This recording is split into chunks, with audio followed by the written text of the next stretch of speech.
ayaw mga mayor, tinatakot. Mga goods, lahat. So, iba yun. Mawawala na naman tayo sa flood control. Balik tayo sa flood control. Pero pinahirapan ako ni First Lady dahil ginagamit si First Lady dahil siya nakikialam sa PCSO. Balik po tayo Siya nagbibigay because bata niya si Mel Robles. Balik po tayo sa tanong. Balik tayo sa flood control para di tayo. So, hindi pa muna tayo babalik sa flood control. Siya ang ginagawang gobyerno, diversionary. May kaso. Nandito tayo kasi Kung ituloy nila yung pagpunta ko ron, maliliwanagan lahat.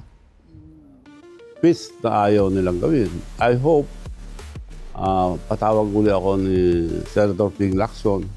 Dahil kilala ko siya, pulis siya, alam niya yan. Alam niya nangyayari. So, kung patawag ako, malaki may tutulong ko sa mga problema na sinasabi nila.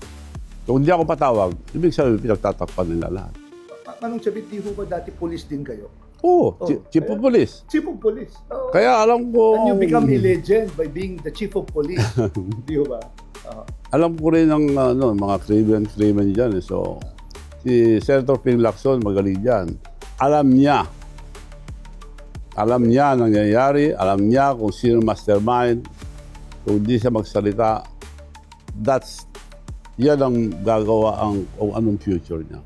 Kung magsabi siya totoo, mababago ulit yung image niya. Sa ngayon, bagsak ng image niya. Pero kung sabihin niya totoo, babalik ulit yung image niya na straight na tao yan. Pero pagtatakpan niya ang mga magdanakaw, ibang klase yan. Alam niya na. Tapos pagtatakpan.